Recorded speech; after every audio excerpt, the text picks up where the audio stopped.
Thank you so much, all of you, for being here. I'm Holly Sargent, and I represent District 147 in the Maine Legislature. I want to start by also just briefly introducing that I have two fellow legislators here today. Most of you know Jerry Runte, who represents the west side of York, District 146. Jerry's here. And we also have Daniel Sayre, who represents Kennebunk.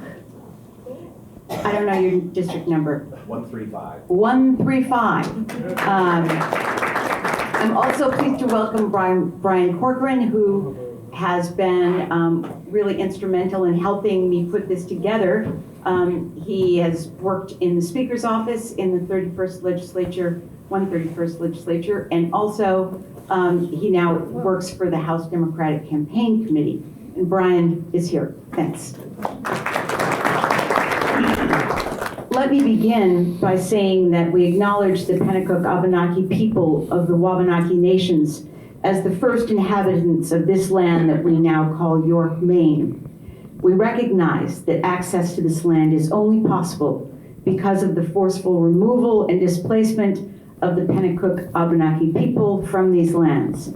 We are committed to uplifting the voices, culture, and sovereignty of the Wabanaki Nation through education, advocacy, and support.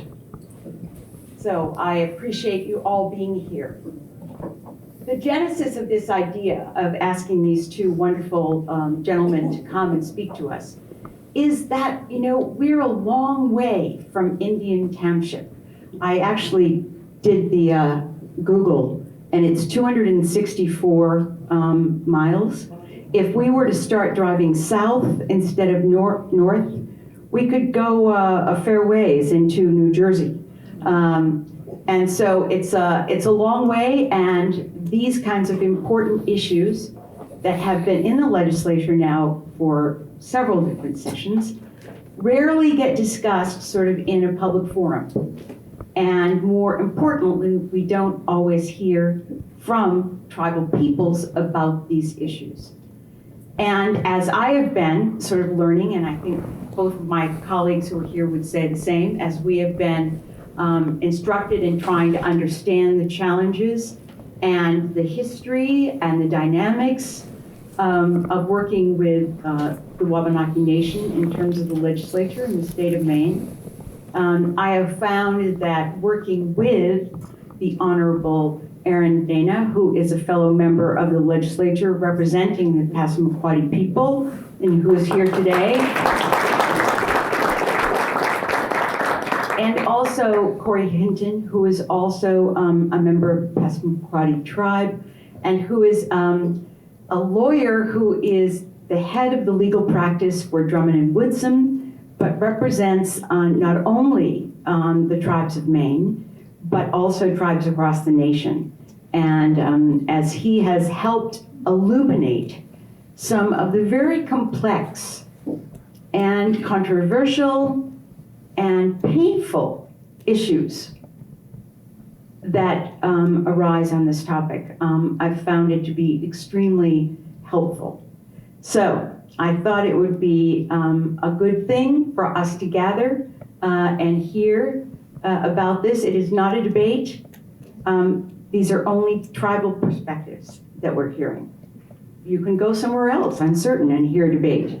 And we all know that there are different points of view on what is happening, both within the caucuses, in the legislature, as well as, of course, in the executive branch.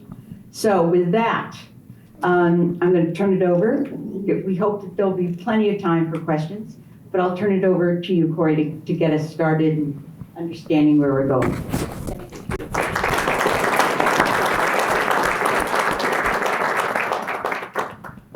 Ndoliwis, Corey, Hinton, Nujay Al, Portland, Nudabeg, Zibayeg, Naga Balund, Beskudamakadnil. My name's Corey. I live in Portland.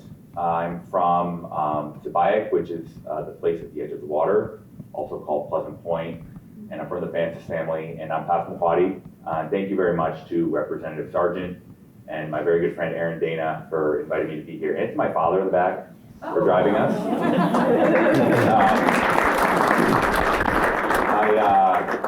I woke up this morning in Muskogee Nation in Oklahoma on an allotment, on one of the original allotments of the Muskogee Nation. I was working with the Quapaw Nation yesterday, one of my firm's clients. And so it's been a bit of a whirlwind, and it's been a long day, but I wouldn't have been here even just a couple minutes late if it hadn't been for my dad breaking a couple of speed limits on the way here. I'm going to, over the course of these slides, get into federal Indian law, which is the body of law that governs through court decisions and congressional statutes. It sort of sets the jurisdictional boundaries between tribal nations, the federal government, and tribes. And I'm going to provide that background as a backboard, as like a baseline for how things work elsewhere in the United States when we're talking about tribes. We're talking about a little bit of history, and a little bit of the law about how things work here in Maine with the Wabanaki nations. And hopefully, Aaron, I'm going to ask you to introduce yourself in a sec. We'll be in this together, and Aaron, who has a much deeper understanding of some of our cultural values than I do, will be able to, chime in, and we'll be, handling this back and forth. Aaron, I'd like you to introduce yourself. Hello. Sorry. Kwe, Willigizi Basque, Aaron Dana, Deliwis, Nujiao Madak Miguk, Gudalog Magmonawog, Nagagil, Hizawog, Beska Munkat Nil. Hello, good afternoon, everybody. I am Aaron Dana. I am from the place on side of the hill, which is Madak Miguk, Peter Dana Point, Indian Township, Maine. And I am Passamaquoddy. As just like Corey, it's in our culture and our beliefs that we always introduce ourselves and where we're from. So that way, if you ever need help, you can always come and look for us if you're in our area. You'll know our names and you'll know where to find us if you ever need help. So that's why we always describe and give people those specific introductions in the form that we have. That was my introduction. I thank you all, for having me here to be part of this, and I hope that we can, give you guys all information to our abilities that can help you guys understand where we're coming from and how we look to move forward.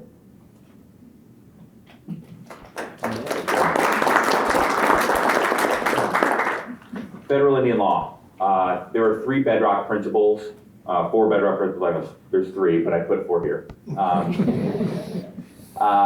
These are primarily from Supreme Court decisions that date to the 1830s. Number one, and this isn't really a federal Indian law principle, but federal law is supreme, right? This is the supremacy clause of the United States Constitution. It's a key foundational principle upon which this nation is founded. State law, generally speaking, around any country, has no force and effect on tribal lands. That is specifically derived from an 1832 Supreme Court decision called Cherokee Nation v. Georgia, some of the cases that preceded the Trail of Tears. And for folks that don't know this history, essentially, Cherokee Nation was in Georgia. Georgia tried to enforce laws on the Cherokee Nation, and the Cherokee Nation fought back. Went to the Supreme Court. Supreme Court said, hey, the United States and the Cherokee Nation have a relationship, and that does not involve the state of Georgia. Their Cherokee Nation boundaries are to be respected by you, state of Georgia, and only the United States really has the ability to, interact with them on a constitutional level. Folks may have heard that Andrew Jackson infamously said, in response to that decision, well, Chief Justice Marshall has the decision, let's let him enforce it. And the Trail of Tears ensued. But nonetheless, state law has no force and effect in any country. In that same decision, Cherokee Nation v. Georgia, came the principle that indigenous nation sovereignty is inherent. It predates the United States. It predates the states.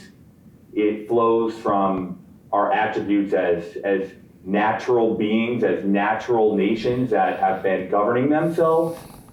and governing relations among nations since time immemorial. And we have a vast, rich history of how our nations engaged in complex forms of commerce and complex forms of diplomacy here on Turtle Island in what's now North America, well before the United States existed, well before the European nations existed, and well before 1492 when Columbus sailed the ocean blue. Because of the United States taking of tribal lands, and because the United States displaced primarily Great Britain, the United States owes to tribal nations, federally recognized tribal nations, a sacred, I believe, truly, what we call a trust responsibility. It means that the United States has an obligation that ties directly to the Constitution to protect Indian lands and resources. And this day and age, that's fulfilled through supporting the funding and the operation of health centers and schools on Indian lands. These are all derived from treaty obligations. And so, you'll see here that a lot of this power structure, generally, it's the United States and tribes. When it comes to how criminal laws work on tribal lands, it's tribes and the United States. States generally don't have criminal jurisdiction on tribal lands with respect to tribes or tribal citizens. Non-Indians would be subject to state criminal laws, but this is how, within a typical federal Indian law structure, it works. Tribes can prosecute crimes that their citizens are committing, and they can commit some special crimes that even non-Indians are committing. And the United States is prosecuting major crimes. And this is all laid out in federal statutes that apply in most states around the country. When we talk about civil jurisdiction, talking about regulating the environment, things like elections or marriages, all kinds of day-to-day issues that governments deal with on tribal lands elsewhere in the United States, tribes have the ability to regulate as a matter of civil regulatory power almost all things that you could imagine, all things that aren't specifically prohibited by the United States. It's only the United States and tribes that have the ability to regulate civil matters on tribal lands when we're talking about tribes and tribal citizens.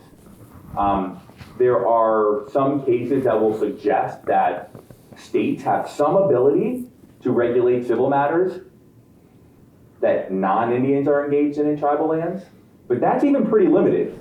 So the point is that if you're a Navajo Nation or Crow country in Montana, and you are living there, and you're not following the trash collection laws, you gotta deal with the Crow Nation. State of Montana is not gonna come and rescue you. The state of Montana laws are not going to apply there when we're talking about the environment or business regulation or social services or any of these kinds of things. So that's kind of how things work elsewhere in Indian country. Let's pivot here to Wabanaki country. To me, it's really important to acknowledge that before the founding of the United States of America, before the Declaration of Independence, essentially the first federal government here, the Continental Congress, the provincial congresses, they were specifically dealing with, at a federal level, the Wabanaki nations. You had directives that were being issued to negotiate treaties from the federal level to the colonies and then the states. Federal mandates. We have to recognize these sovereigns. Similar things were occurring in what's now New York with the Haudenosaunee or the Iroquois Confederacy. Similar things were also occurring with what are referred to as the 5 civilized tribes, the Cherokee, Chickasaw, Choctaw, Seminole, and Creek. They were all in the southeastern United States prior to removal. Similar mandates were being issued. These were the major nations that the United States was seeking to displace to create its footholds. And so it was imperative that we be dealt with as sovereigns. The first ever treaty that the United States entered into was the Treaty of Watertown, July 19, 1776. July 4th, 1776 is, of course, when the Declaration of Independence was signed. Just up the road in Watertown, Massachusetts, the negotiation of the Watertown Treaty was occurring at the same exact time that the Declaration was being written. when the Declaration of Independence was signed, it was brought to the place where the Treaty of Watertown was being negotiated, and it was read. And there are minutes and records of this entire treaty proceeding. And there's a very famous Maliseet chief who he's actually quoted as responding in the limited English that he understood to the words of the Declaration of Independence. And in particular, to the notion that all men are created equal, these notions of justice and fairness. And he was quoted as saying, these words are good. It was important that the United States Declaration of Sovereignty, which is what the Declaration of Independence was recognized by the Wabanakis. Because otherwise, the Americans were just rebels. They had no ability to negotiate treaties. They had none of their own sovereignty. You only have sovereignty when someone else recognizes your sovereignty. So the Declaration of Independence was brought to the Wabanaki Nations. The Wabanaki Nations recognized the American independence, and then the Americans and the Wabanaki Nations signed the Treaty of Watertown. It obligated the Wabanaki Nations to send warriors to fight with George Washington. It obligated the Americans to protect the Wabanakis from the states. Remember that bedrock principle? It was in the Treaty of Watertown. Just a few months later, some of the Passamaquoddy warriors in particular didn't show up. And George Washington was really worried. The Americans were, part of my language, getting their asses kicked by the British. Seriously, the early days of the American Revolution were really bad. And there was a string of defeats. The Wabanakis had been fighting along what's now the American border with Canada, several battles in Machias, for example, which are really well documented. Passamaquoddies kicked some major butt up there and delivered some decisive victories to the Americans that established the border.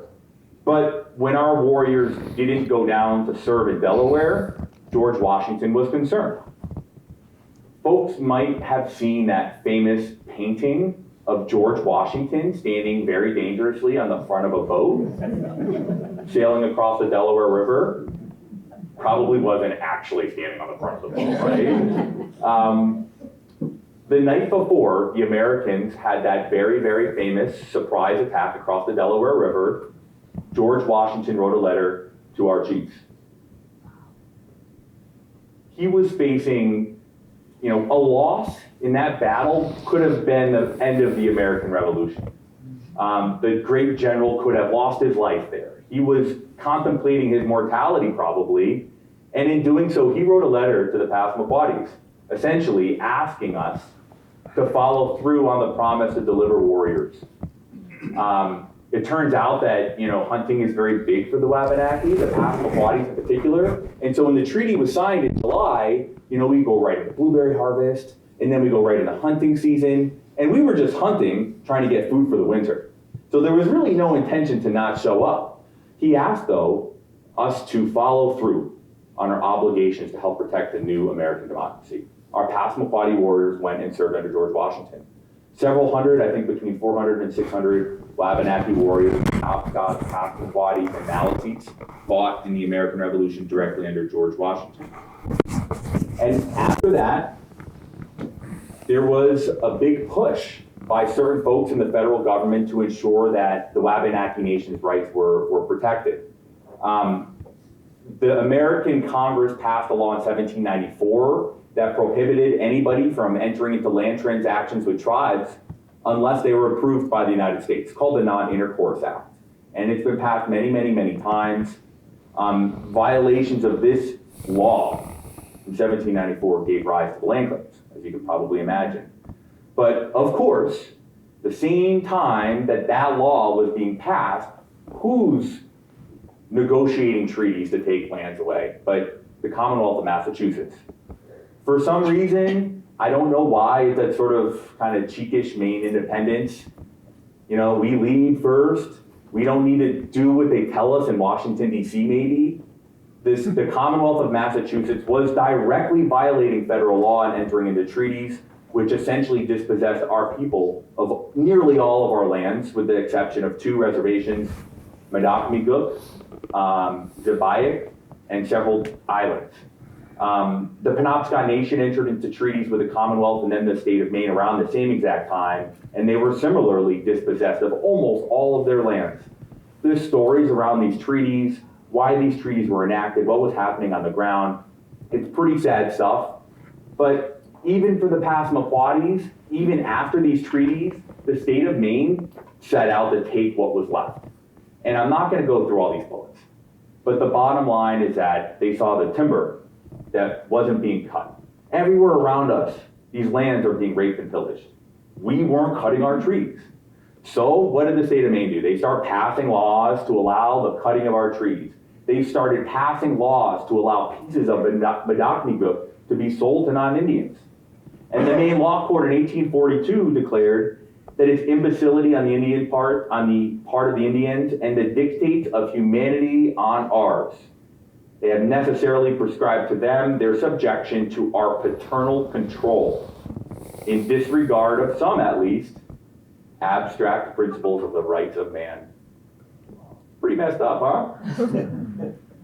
That was the Maine's highest court.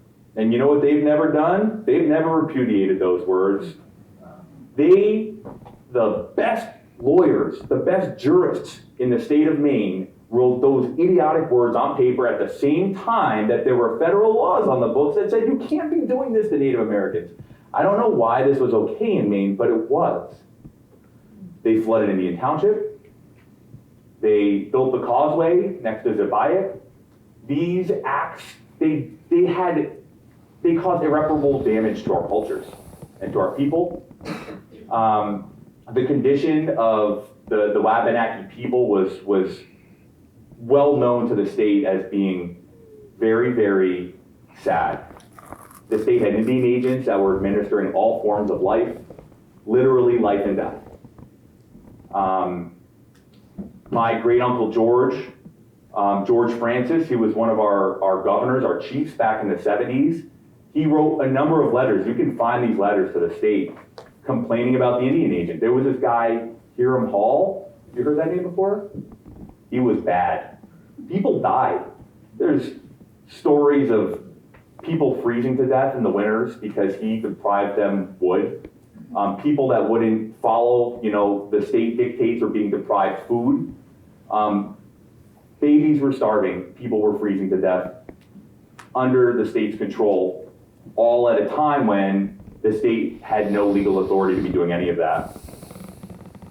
In 1975, the Passamaquoddy Tribe achieved federal recognition by suing the United States and essentially saying, hey, that trust responsibility that you've been banding about, and there's all these Supreme Court decisions, and why are we under the thumb of the state when you're out there everywhere else in Indian country helping to prop up tribes?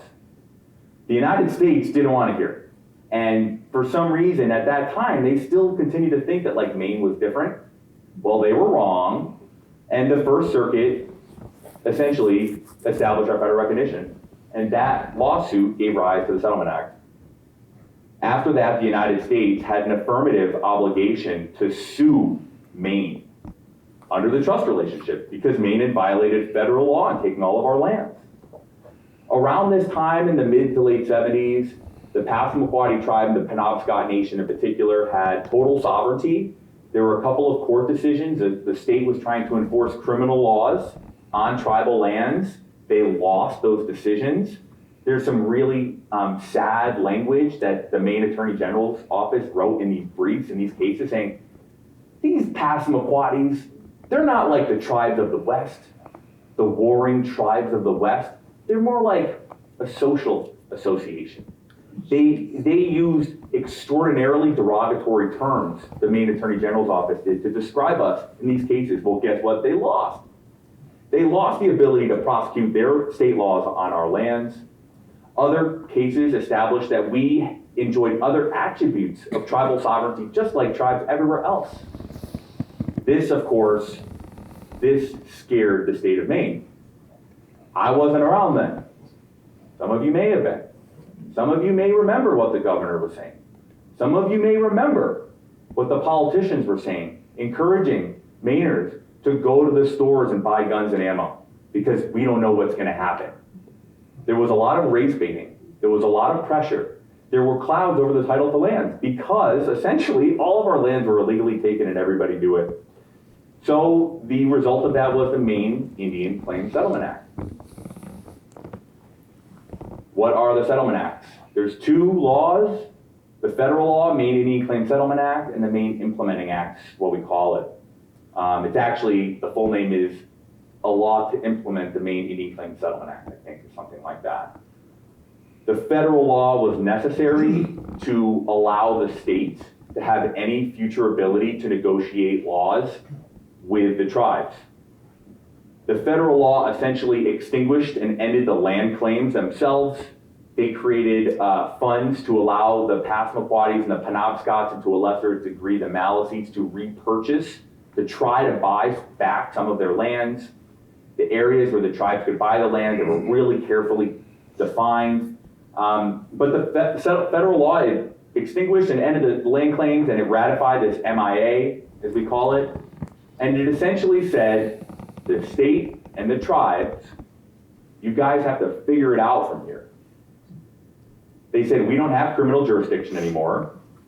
We don't have the same jurisdiction that we have in other parts of the United States. We still have a trust relationship and a trust responsibility, but pursuant to that, we're giving the reins to the state of Maine, and we're saying, in the future, the state and the tribes, you guys can enter into agreements to alter whatever agreement you reach. Of course, the agreement reached in 1979, the MIA, it essentially gave the state of Maine jurisdiction over all aspects of Passamaquoddy and Penobscot law, with the exception of what are referred to as internal tribal matters, like election matters, marriage issues. It's an undefined term, actually, internal tribal matters. There's been many, many, many court cases over what it means. I've taken some of those cases to the law court. But other than internal tribal matters, the state has jurisdiction over the tribe. The MIA, it recognized the tribe's ability to start courts and recognized the tribe's jurisdiction to try certain kinds of claims, but minor crimes. So think back to the rules of federal Indian law.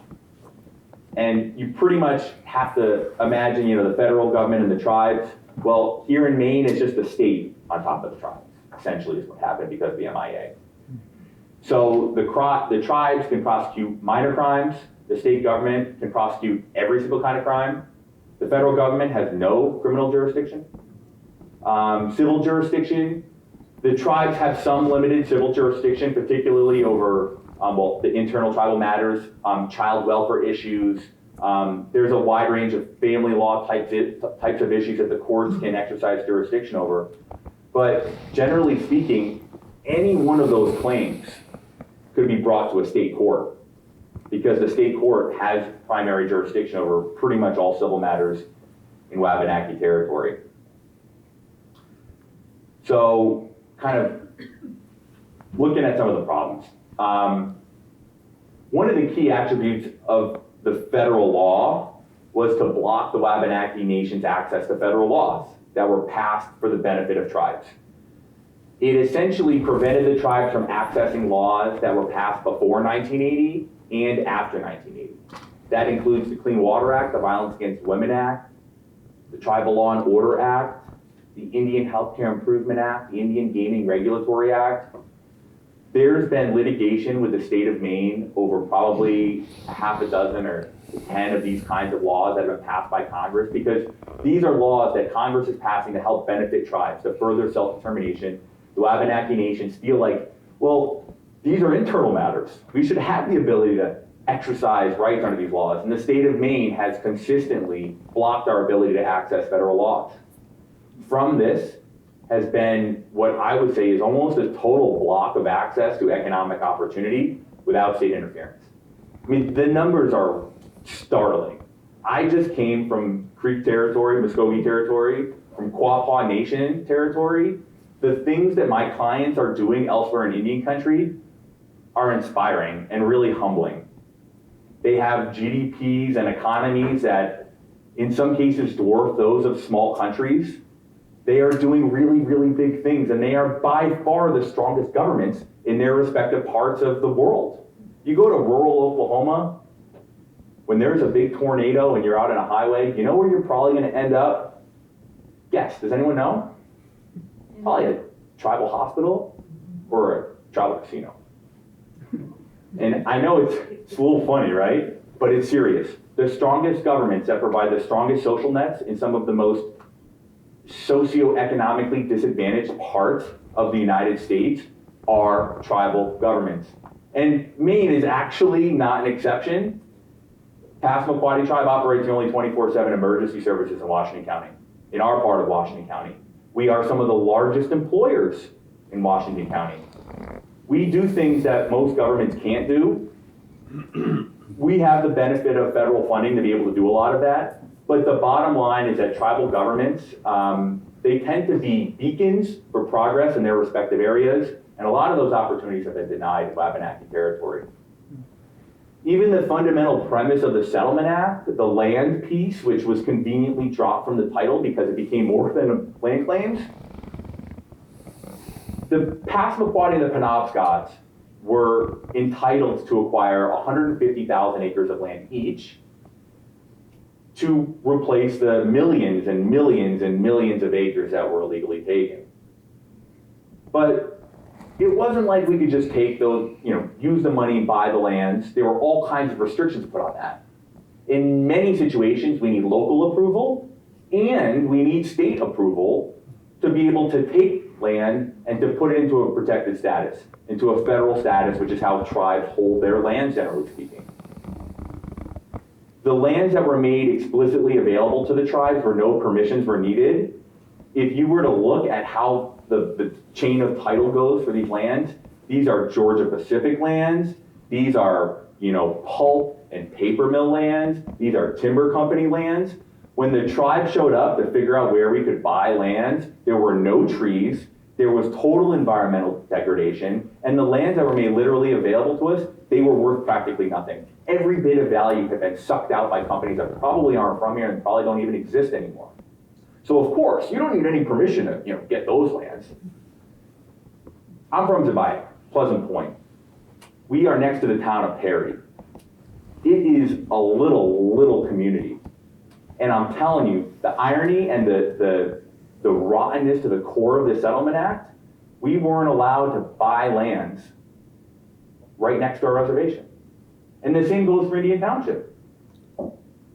So we own lands right next to our reservations, but we cannot exercise jurisdiction over them. We can't add them to our reservations. They are in our backyard. I mean, people live in these places, but the state decided where we could get these lands. Interestingly, there were tax incentives that were given to major corporations to make their lands available as a part of this. It's called there was a group that was meeting, and some researcher told me about this. It was like the Big Ten or something, but they were like really big corporations in northern rural Maine. And those are the companies that were given tax incentives to make their lands available. This is just incentive to sell lands. They weren't being forced to give up land. They were going to be paid for them, and then the state kicked them a tax incentive. So environmental issues, as you can tell, are really important to us. The environmental degradation that occurred in our lands, it was terrible, and so as we've sought to reacquire our lands, as we've sought to preserve and revitalize our lands, environmental quality is extremely important. We never thought that when we negotiated the Settlement Act that we were giving up the right to preserve the environment on our lands in literally our backyard next to our house. I would think that the ability to ensure that the grass in Aaron Dana's backyard at Madocmigook is free from environmental contamination, that sounds like a pretty internal tribal matter to me. Not according to the state of Maine. The state of Maine would assert it has the ability to regulate all aspects of the environment on our territories. It wasn't until we had a very big fight over the drinking water at Zebiah and clawed back the ability to regulate clean drinking water that we have that, but it took decades of brown water and carcinogens in our water before we could do that. So as a result, you know, we've got a lot of problems that we're facing. The Wabanaki nations have seen tribes across the country access federal agencies and access laws that have allowed them to grow into real drivers of progress, both economic and social in their areas. The irony is that we were doing some of these things before the Settlement Act. The Penobscots had a bingo operation and were in the gaming industry in the 1970s. They did it so that they could provide jobs and bring in money to pay for services. And this is before the United States was giving them any money. So this is literally like, we need money. What are we gonna do? Let's start a bingo hall, you know? People love bingo. Unbeknownst to the Penobscot Nation, the Settlement Act barred them from doing that. That wasn't written anywhere. The Penobscot Nation said, well, it's an internal matter because we're trying to employ our people and bring in money. State of Maine said no. So, you know, there's a litany of examples. The gaming one is a big one. I like to talk about the healthcare example, the Affordable Care Act. Folks have probably heard of it. There's a provision in the Affordable Care Act that allows tribal nations to recruit doctors from other states to come work on tribal health facilities, as long as they're licensed to practice medicine in another state. And this exists, this law was passed. I was working in Congress when this was passed. It's really important because there's no doctors in rural America. I mean, this is a problem in Maine, it's a problem everywhere. We need more doctors. This was a policy solution to a public health crisis in Indian country. I got the call in my office when the Passamaquoddy tribe was threatened by the state of Maine for bringing in a doctor who was licensed in Oklahoma under the Affordable Care Act. Why? They didn't actually care about the doctor, they cared about the power over the tribe. They want to be able to control and exercise discretion over when we can access federal laws. But the reality is that most federal laws deal with things like the environment and public health and criminal justice. And as a result, we have a situation where Wabanaki communities are, by the numbers, dying earlier, less educated, living in more challenging economic conditions than every other part of the state of Maine. Over the past 30 years, the income for most Indian households around the United States has risen 61%. The rest of the United States is about 20%, and this is adjusted for inflation. Passamaquoddy, 9%. I don't know why that's okay. It's not. The numbers, the child poverty rates, I mean, it's crazy. But over half of Wabanaki children live in poverty. You know, the rate for the state of Maine is 15%. It's disgusting. So here we are, right, Aaron?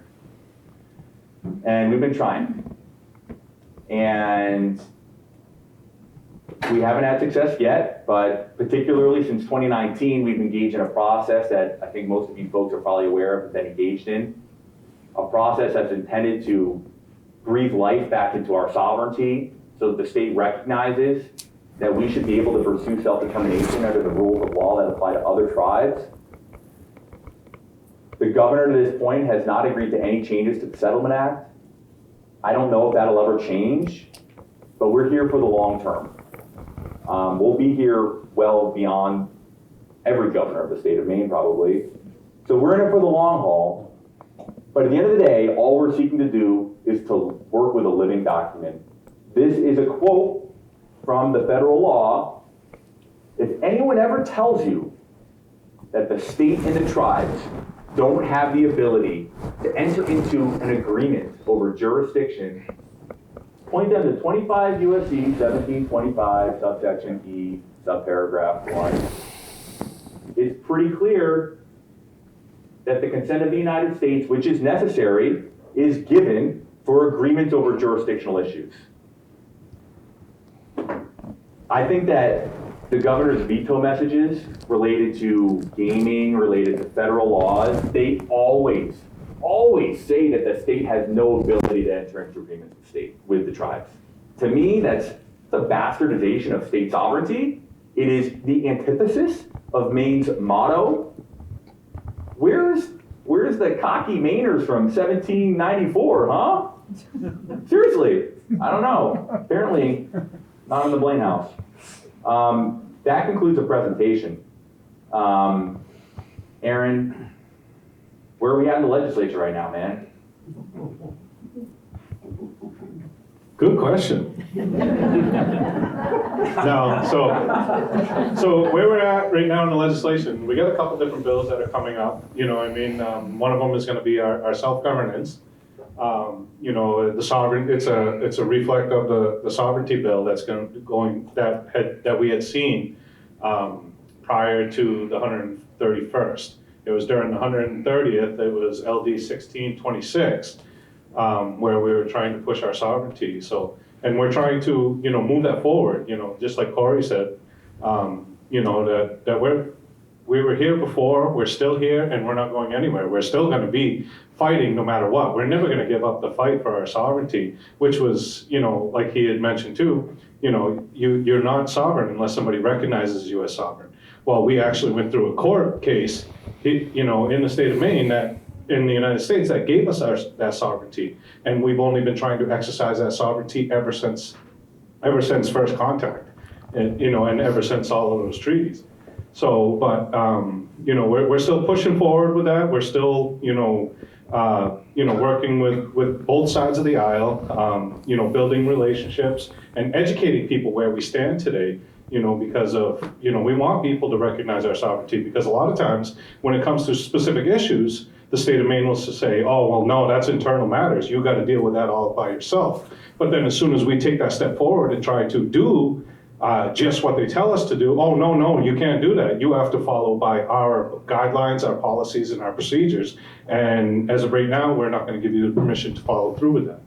So, you know, again, we're pushing forward with sovereignty. It's a big bill. You know, it's being sponsored by the Speaker of the House, Rachel Talbot Ross, which, you know, she's doing an amazing job in championing for you know, a lot of different tribal matters. We have a couple other smaller bills just to try to produce, or not produce, but to move forward with a little bit more of economic development, because you know, like it was stated earlier, we're struggling with poverty within our communities. Especially, I can't speak on behalf of the other tribes, but I can speak on behalf of Passamaquoddy, and we live in the poorest county in the state as well. We live in the poorest county, plus we have the poorest communities in the state of Maine.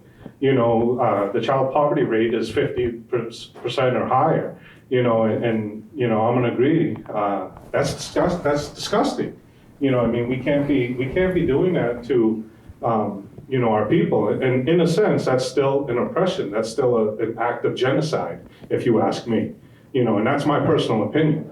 That's still an act of genocide, because we're still trying to wipe out the Indian from here in the state of Maine or the face of the earth. You know, that might be a little bold, and I apologize if that offends anybody, but you know, it really hits me hard, right in the heart, when I think about, you know, where we're standing here in the United States. You know, because the whole American dream that everybody looks at, we've been deprived from it so many times. Every time that we try to move forward as a tribe, we get turned down for that American dream. We're not allowed to do so. There's always regulations, there's always restrictions, and no, you guys can't move forward with this. When we, in the same conversations, they're having other conversations or allowing other people to do the same things. And majority of them are people who ain't even from here in the state of Maine. There's so many times that the tribes have brought different economic development, you know, opportunities, not just for ourselves, but for the state of Maine as well. And we get turned down, but out-of-state companies will be able to move forward with their idea, the same idea that we actually brought to the table. So it's frustrating, you know, when you look at it, you know, from that perspective. You know, I'm gonna always stick with you know, an older quote that I heard is that you shouldn't judge somebody until you walk a mile in their shoes. You know, so I'm gonna always tell everybody, please don't judge us, and please, you know, have support for us because we're going to give you the moccasins to walk in our footsteps. You know what I mean? I'll make them myself if anybody wants to, you know, find out how we're living and what we're doing. And I'll also refer you to the people who know better information and actual statistics and data.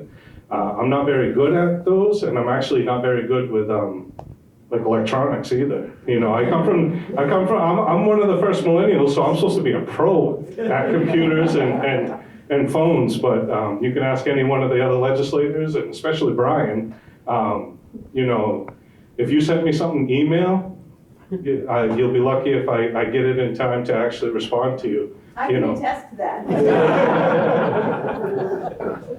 Yeah, Brian actually had to reach out to me and be like, yo, Representative Sargent needs you to answer this. And I'm like, okay. So, but, you know, and we got a couple smaller ones. I don't have all the LDs listed in front of me, but we have some bills that we want to move forward, you know, for economic development or to be able to progress even in what we're already have the ability to do, but we want to expand on a bigger level.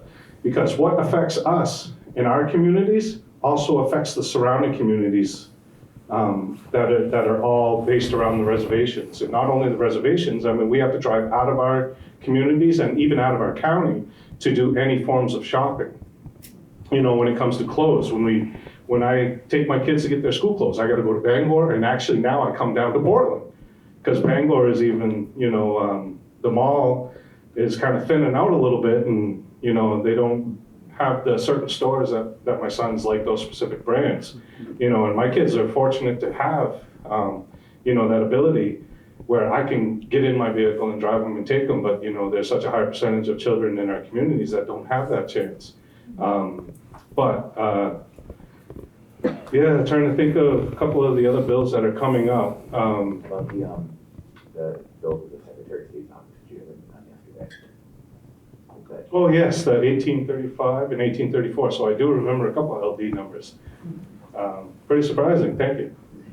And what that is that we're looking to move forward. And this one will actually be pretty big. And actually, I thought this was something that was already supposed to be implemented and something that was already supposed to be in place, is that we're trying to move forward to get an officer or an advisor to sit in the Secretary of State's office that can keep track of all bills that affect the tribal nations, the Wabanaki nations. And because a lot of times, you know, unless the bills specifically state the Wabanaki tribes, we don't necessarily know about them, and they fall through the cracks sometimes. There's been a lot of bills that have affected us, you know, and even part of the implementing act, but because it was already put into law, there's not much we could do with it now. It's almost like, oh, well, it's there, so you got to deal with it. You know what I mean? So we're trying to get an officer and possibly an advisory committee, an advisory board to keep the tribes informed on what is happening on the state level for any bills that affect us, our lands, economics, or anything, education, you know, socioeconomics, you know, everything. So anything that would be pertaining to us, and then it would have to go to that office. That office would then contact all 5 tribal communities, the Wabanaki communities, and then the tribal communities will have the chance to be able to send their responses and sign off on these laws back with the state within a sufficient amount of time.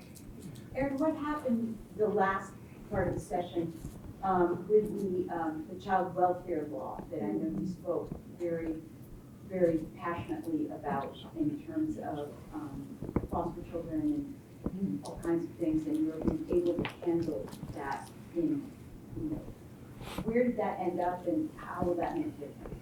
Yeah, so that, I can't remember the numbers right off the top of my head, but we passed a Maine Indian Child Welfare Act, which was mirroring the federal act, which didn't necessarily pertain to the tribe. No, I think it did because it was prior to the Maine Indian Settlement Act. But it didn't apply to all of the tribes. Right. It only applied to the Penobscot and the Passamaquoddy tribes, and the Mi'kmaq and the Maliseet were left out of that. So, and what that bill and law was doing is that it protected our children from being fostered out or adopted out of our own communities. Because that was part of the assimilation, that was part of the genocide, that was part of the acts, to save the, kill the Indian, save the man, mentality. So, and I was actually one of those children too, growing up, as I was one of the ones that was taken out of our community, and I was fostered with a lady that was, away from my family, and it was me and my brother that were taken at the same exact time, and they separated us. And if it wasn't for my grandmother, who fought diligently and, with that warrior spirit that the Passamaquoddies have, which we've shown many, many times before, even going back to the 400 or 500 Passamaquoddies that helped turn the tides of the Revolutionary War. But my grandmother fought so hard to get me and my brother back, and she was actually a disabled, person, and wasn't able to even take necessarily care for herself. But because of, how family oriented we are, how much we love our families, and just our traditional beliefs, she went out and she fought for us. She got the chief of the tribe to go out and come to the state, and there was even a big event that had happened around that. I couldn't give you the details on that, but I was always told, these stories of how she got us back, and that she was ready to fight anybody who got in her way. Which she was only about this tall, so, a lot of people probably would have taken that, taken her by surprise. She would have taken them by surprise, because like I said, she was like this tall, so she would have come after them, and they would have been like, okay, we got this. But she was, she was feisty. She was like a Wolverine, she was a little but feisty. And we're from the Bear Clan too, so, she was just like a badger. Just that little mini bear. But yes, anyway, sorry. I know I can go on tangents sometimes. Oh, no, not at all. It's just the other day, I'm in the Education and Cultural Affairs Committee, and lo and behold, we had testimony on a bill that is to increase and enforce the teaching of Wabanaki studies in all schools in Maine. Well, the truth is that there was a bill that was passed in 2001, I believe, that was supposed to do this. Alas, every district and the Department of Education is supposed to work together to make certain that Wabanaki history, the culture, etc., be taught. Well, the truth is that has never happened, other than in about 3 school districts. Portland actually has done quite well, but the reality is that hasn't happened in a lot of places. And worse than that, the Wabanaki children are educated in their own communities, on their own reservations until grade 8. And then after that, they go to regional high schools, Callis High School, some of the other academies, etc. Well, there is no recognition in the curriculum in those high schools that even acknowledges and recognizes and, just gives legitimacy to them and their history. So they have higher dropout rates, all of these kinds of things that you know. In fact, our select woman, Marilyn McLaughlin, led an effort by the local Rotary here to work with Callis High School and with the tribes to actually help bring the teaching of Wabanaki studies into Callis High School. But Callis has now done this. But we heard testimony, and the bill, which we will push to pass, it will pass the committee, would basically set up a commission and would basically enforce to be able for the committee, the school districts and the Department of Education to carry out and make good on this practice. But nobody knew this. This was 25 years ago this was supposed to happen. And here we are, with a bill that has just come up. Now we hear on the radio that sometimes if we're listening to sports, that there are certain licenses that have been, DraftKings and I don't know, there's another MGM or Caesars, where there are licenses that have been formed with our tribes. Can you just talk a little bit about that and how it's working?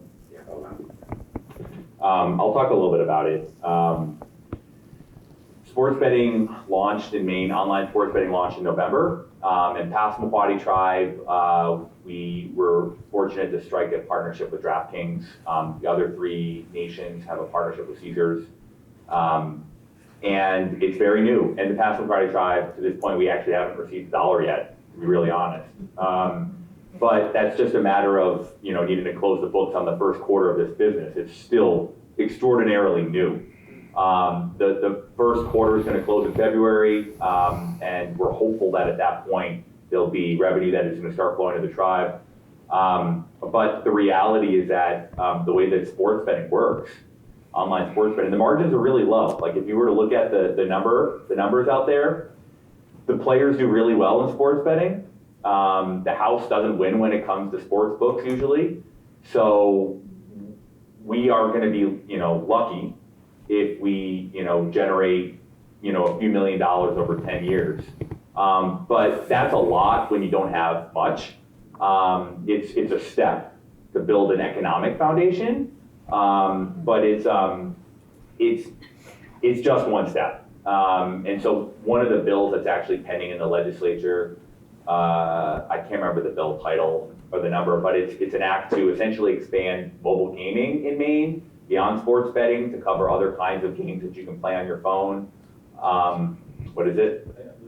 Yeah, LD 1777. And now if you go to, there's a few states where they have this, but you can do, blackjack, poker, slots through an app, online casino, and doesn't require building a casino, doesn't require the investment of millions and millions of dollars.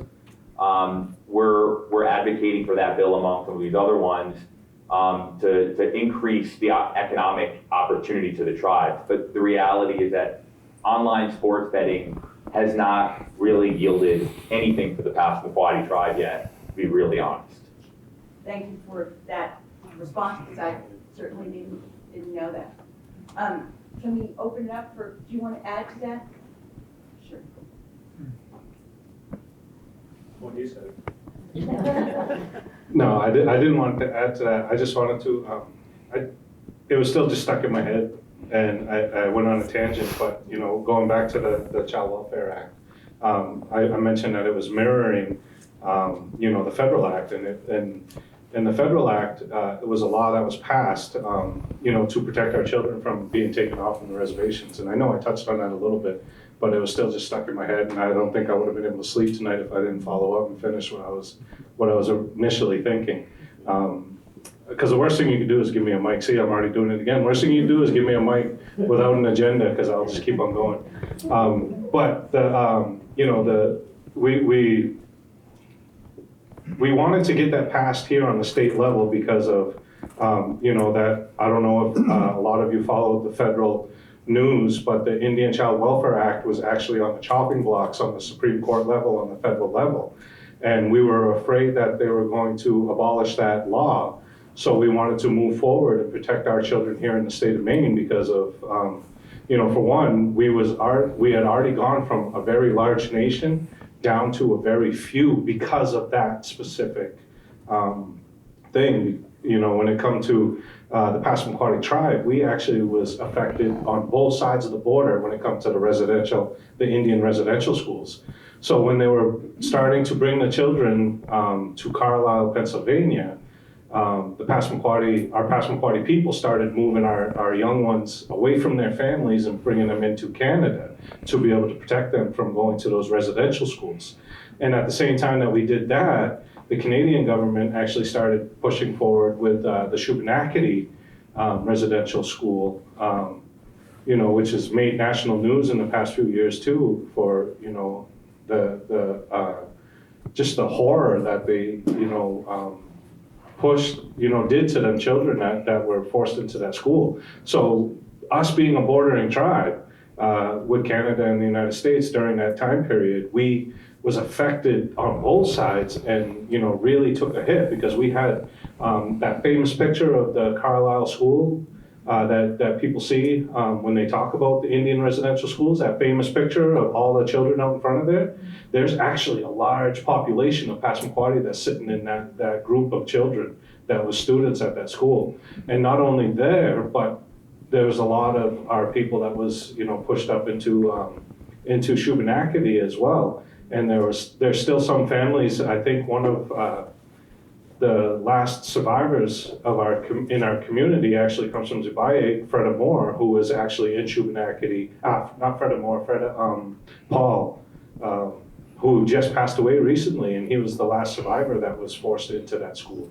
So and these, when it comes to that, like the Passamaquoddy believe in our future. Everything that we do right now is not for us. We're doing it for the 7 generations in front of us. So we're protecting everything in the future when we act on what we're doing here today, so that what we have in the future, what we do now, they will have in the future. Today's time, and time doesn't even necessarily exist when you look at it from a Passamaquoddy perspective, but today's moments do not belong to us. They belong to our children, our grandchildren, our legacies.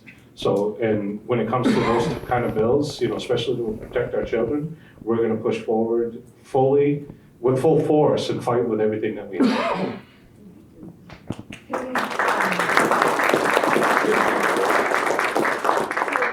The gentlemen are willing to take some questions, so anyone have a question? Janet. I wondered about, I think it's called Juniper Mine. Is that the right name? Is there a mine that's within the reservation somewhere? I talk about Juniper landfill Oh, I guess I am. near Penobscot. I think about probably the big mine up near Holton. Oh, the one that's proposed, yeah.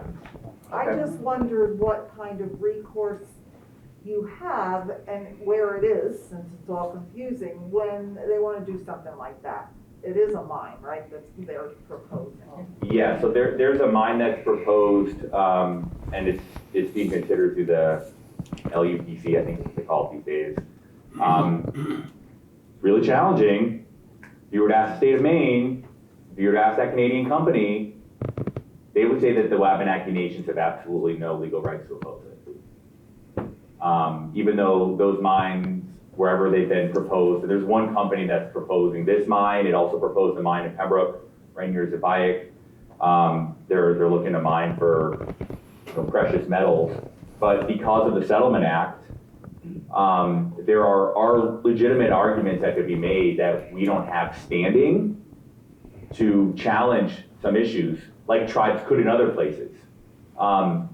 There's actually really recent Supreme Court precedent that deals with the ability of tribal nations to impact environmental quality in other places off of their tribal lands because, of course, rivers flow through, right? And birds fly around and the ecosystem's all connected. So it's actually really well established that, in Washington State actually is where it came from, on the culverts cases.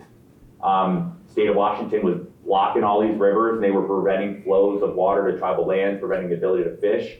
And the Supreme Court said, hey, this is a tribe's environment too. And the tribes have the ability to sue and to force actions to improve environmental quality. We can't do that in Maine in the same way. We don't have those federal Indian law, those sovereignty related rights.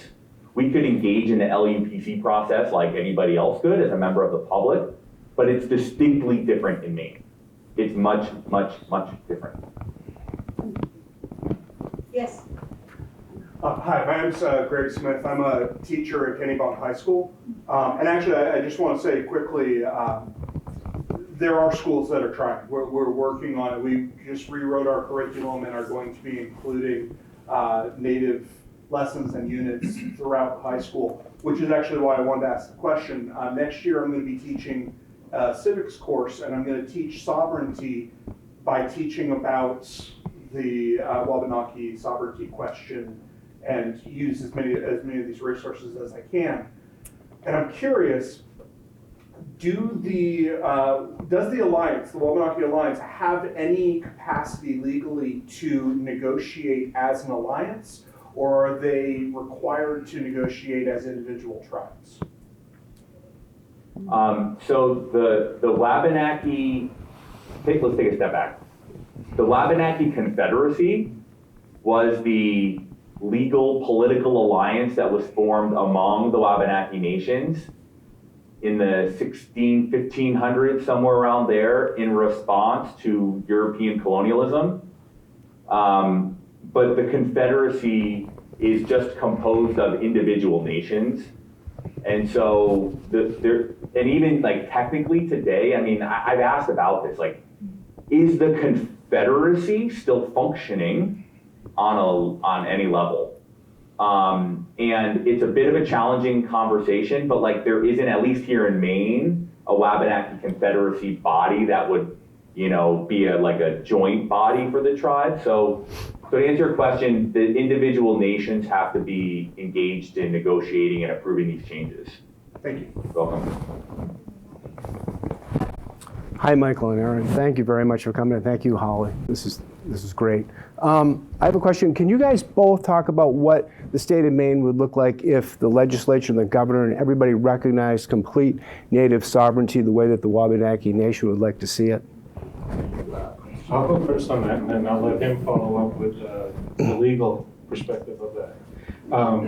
So if we was to follow through with our sovereignty, you wouldn't see much change here in the state of Maine, besides us making a little bit more of a political stance when it comes to environmental protections.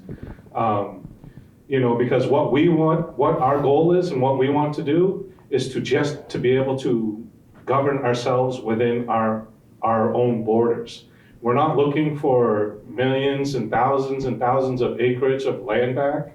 I like the sounds of the land back movement, but that's not our intentions and that's not what we're trying to do. And, we're not trying to get all the land back because, realistically, that's impossible.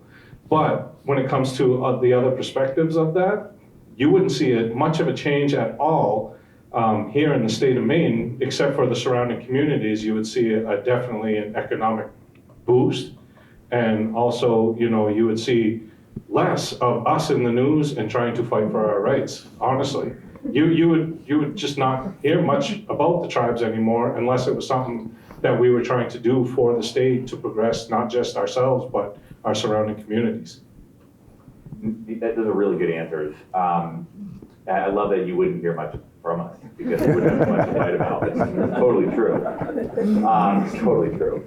Environmental quality is by far the biggest thing that we'll be engaged in. We want to clean the water. We want to clean the air. We want to make sure that the fish are healthy to eat. We want to make sure that people aren't dying from, mercury poisoning and, cancers that are directly linked to consuming fish. So that's primary. I just want to underscore that Aaron made that mention. There would be, I think, pretty significant economic development in rural Maine. You could go down and over the last 20 years and come up with a list of economic projects that have been stalled, blocked, died, whatever. Really notably, we're in the age of wanting to promote renewable green energy. The tribes were trying to promote wind energy 10, 15 years ago. And guess what Maine wouldn't let us do? Wouldn't let us put wind turbines on our lands. Wouldn't let us put solar panels on our lands. Now, of course, everybody wants to do it. That would have, 10 years ago, if that sort of stuff was in place, it would have generated significant money for our communities. I think there's still interest in engaging in renewable energy development at a pretty significant scale in our communities. But you're going to see, we would probably be seeking local economic development. One of the bills right now is to allow all of the Wabanaki communities to have a bingo hall. Right now, the Passamaquoddy tribe has 2 reservations, and they're both in need of economic support. We would like both of those communities to be the home of businesses. We want to be able to attract businesses to our lands. If you look around Indian country, you will see major corporations that set up, car dealerships. You see Walmarts on tribal lands. You see all kinds of stores that you go see in South Portland, in the Maine Mall area, set up on tribal lands. Last night, I went to dinner at this amazing steakhouse on the Muskogee Reservation, and I pull in with my partner, and I was like, hey, where are we right now? Like, oh, this is on the reservation. You would never know. It was all kinds of restaurants and stores full of people spending money, and that whole strip mall is owned by the tribe. The tribe has the ability to permit its own businesses, has the ability to attract corporations to set up, and all of those businesses are all paying taxes to the nations. So you're gonna see that. You're probably gonna see additional gaming. You're probably gonna see us get into forms of manufacturing. We've been trying for a long time to get into, different forms of cross-laminated timber, to try to get into the forest products industry on our lands, and we haven't been able to do it because the state of Maine hasn't really been there in a lot of ways. Haven't been able to catch up to us. We want to be able to fish. We want to revive our fishing economy. You're going to see a lot of attempts to improve the economic well-being of our people. When money's brought into tribal communities, those dollars are spent in the surrounding communities. So by seeing the socioeconomic improvement of our people, you will see improvements in the communities around. There is ample anecdotal evidence out there of this dynamic occurring around the United States. Where tribes succeed, their neighbors succeed. So you're gonna see rural Maine, the county, Washington County, Penobscot County, Somerset County, these places have been hammered for decades. They will do better as we do better, I guarantee it. Can I follow that up with how can I be a better advocate for Native sovereignty? I'd say go to your legislation. Really, really push on your legislation to support, our sovereignty. That's the best way that I can say, to be behind the tribes and moving forward economically, or just for our sovereignty. But, push for that, because there's a lot of people that will fall back, that are in opposition. They fall back on, well, my constituents don't think that this would be good for our communities. So go to legislation, push legislation. Go to the legislators, sorry. Yeah. Legislators. And just to follow up on that, I think civic participation generally is deeply undervalued in this country. I work in the legislature, okay? The most testimony that's been on any bill ever in the state of Maine, like top 3, was LD 1626 a couple years ago. The sheer volume of support, the sheer volume of letters, we want it to be annoying to legislators. Seriously. I want you to be offended with how many people want to see the Wabanaki survive. So write that letter, make that call, seriously. You may feel like you're just, thrown into the wind, but these things add up and they really do matter. There's power in all of your individual voices, and I would encourage you to exercise that. Thank you. Let me just throw in here, because I just went to the website myself today. The Wabanaki Alliance.org actually is a group of businesses and other sort of institutions and organizations that have allied with the tribes in trying to push this thing forward. They list all of the bills and what's going to happen, when there's going to be testimony, when it's going to be in a work session, etc., so that you can really check to see what is happening. They also have a scorecard for all of the legislators, and I'm proud for my constituents who are here to say that I have 100% rating.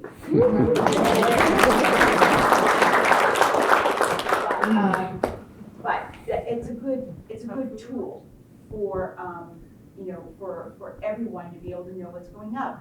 And even if your legislator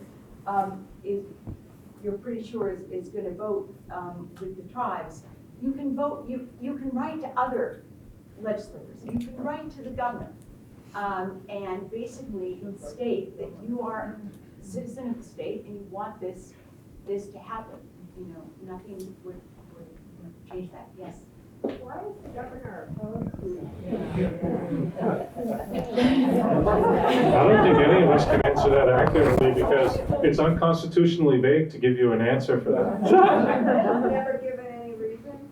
Unconstitutionally vague. That's what she tells us majority of the time. Yeah, I mean, there's like, you can see the words in her veto messages. If you look at the veto messages that she's issued over the course of her time as governor, she writes significantly more in her veto messages around tribal bills than any other bill. Now, it's my job as a lawyer to pick that stuff apart, you know, and I've already called out one of those, you know, the reasons we can't do it is we're not allowed.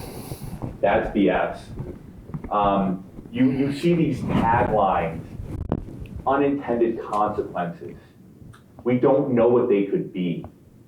What impacts could this have on other Mainers?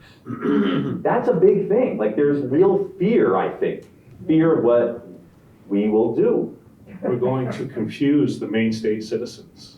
That's a big one. You know, like, well, are you gonna have your own law? So, you know, if somebody goes through your lands and, you know, they break a law, well, what's gonna happen? Well, what happens if you go to New Hampshire? You know, I can get a parking ticket in Portland or here in York, and I don't live in York, right? I mean, the confusion thing comes up a lot. I personally think that that's all a facade. I do not believe that those are intellectually genuine arguments. And I'm just gonna tell you that if you really pick them apart, they will fall apart. Has anyone tried meeting with her and educating her? Many times. Yeah. Yes, So is the thing to do to argue the law of unintended consequences to the positive?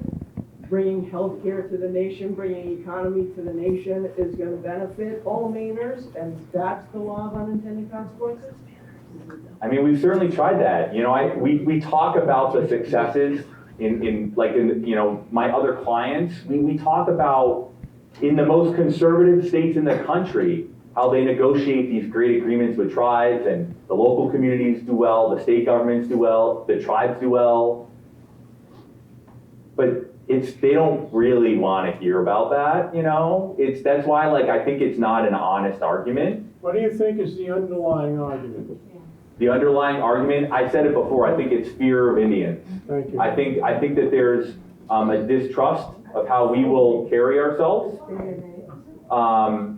And I think that's what it comes down to. A fear that we'll do something that will harm others, when I couldn't emphasize enough that, like, our ethos is taking care of our neighbors and what's around us for the future generations. I'm just wondering whether, what would be easier to do? Get a veto-proof majority, or convince the governor to be supportive? And the sidebar to that is, I'm not so sure it's fear of Indians as the governor's fear that if she supports,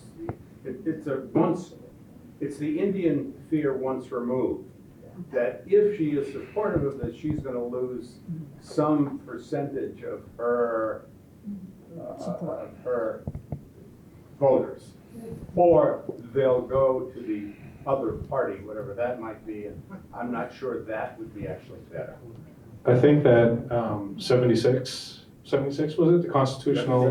78. The 78, LD 78 that had just passed would show that if she went with tribal support, that she would still keep an overwhelming support of voters. In all honesty, I mean, because you know, I'd like to put everything out to referendum when it comes to tribal matters, because the state of Maine people talk when it comes to certain referendums, you know, pertaining to tribal matters. So the state of Maine is like, you know, in the same sense as us, like, go ahead, just give the tribes what they want and let them stop coming and fighting us. You know what I mean? I think that, and I don't know, I think that it's also that she doesn't want to change the legacy of the implementing act, because I've heard multiple times in my short life that was such a perfectly written document and there's no reason to change it. Also, we're the only state in the United States that still follows a practice like this, where all others are allowing the tribes to progress, and we're not still. So we're, You know, and I look at the motto, you know, dear goal, you know, like lead, let us lead, or is the definition correct? And we're leading, number one, in the United States by keeping the tribes down into the most poverty in the United States. And so the other part of your question was, what will be easier to do? I just want to not let that go. Yes. I honestly, that's a really hard, maybe impossible question to answer. But I will say this. We've secured twice veto-proof votes in both chambers on amendments to the Settlement Act. And no more than that, 3 times in the past 5 years. Violence Against Women Act, Safe Drinking Water Protections, and the first vote on federal beneficial laws. Now that one, obviously, we didn't override. But we have, in the past decade, been securing more and more 2/3 majorities than has ever happened in the past. So I personally, and how we've done that, you know, I've spent nights texting with Billy Bob Falkingham. He's the minority leader. He's the minority leader. We've built relationships on both sides of the aisle. They're our friends. They get it. When it was last January, the Wabanaki Alliance had this event up in Augusta, and you had Minority Leader Falkingham, you had President Jackson of the Senate, you had Speaker Talbot Ross, and we're all getting together. They realized that the Republicans and Democrats and tribes, actually the values are really similar. Senator Bennett too. Senator Bennett, but the Republicans were alarmed at how similar the values that the Wabanaki Alliance is pursuing are with their own. Sovereignty, equity, fairness, I mean, opportunity, you know, deregulation from Big Brother. These are Republican values that are exactly what we're seeking. So I actually think that we're more likely to make friends on both sides of the aisle. You know, we're seeing a new generation of leaders that are coming up in both chambers, younger and younger legislators. I think we're more likely to succeed with growing those numbers and than we will be to convince somebody who's, you know, for a really long time, frankly, made a part of her career opposing tribal sovereignty. Yes. Hi. How can non-Maine residents support Wabanaki sovereignty? Well, the one thing that I didn't mention earlier, I'd be remiss if I didn't say it. You know, everything that we're doing, it's expensive. And it didn't lead with this, right? Because it doesn't come off well always. But you know, the time for the tribe's attorneys, Aaron's salary, you know, the tribal leaders' mileage, the Wabanaki Alliance's existence. You know, we all do it by fundraising and the tribe's investing money. And so we would be deeply grateful for your financial support from out of state. But, you know, if you've got, you know, friends or family in Maine, we would encourage you to, you know, talk to them. But, you know, yeah, I honestly, you know, if you go to WabanakiAlliance.com, there's a link and you can make a donation. Can we also volunteer for organizations like Wabanaki Reach and other? Well, yeah, go ahead. Wabanaki Reach is more like a like social health type of Wabanaki Alliance. If you're looking to push forward with political, you can always volunteer and become part of that. There's a process in enrolling yourself in that. If you go to Wabanaki, it's on Facebook, Wabanaki Alliance, and as well as I believe that they have a website too, correct? Also, I mean, even getting your leaders in your state, in New Hampshire, if you want to get, is that where you said you was from? Yeah. Yeah. So even if you want to get some of your leaders in your state to, you know, push on both parties here in the state to support tribal matters when it comes to the Wabanaki, because there's, you know, Wabanaki even was at one time in New Hampshire as well. Yeah. They're trying to merge the Wabanaki with Vermont and take over all rights in New Hampshire. It's awful. Well, you know, on that point, I'll say that, you know, all governors, they all get these places where all the governors talk.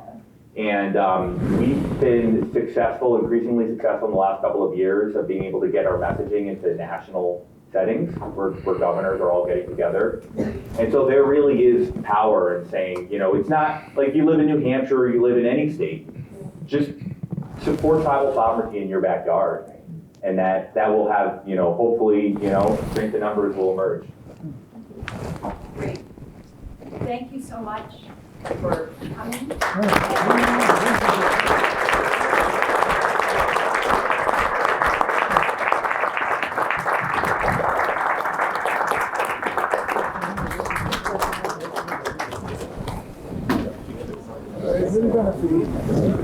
Recorded on January 20th, 2024 by Kevin Freeman.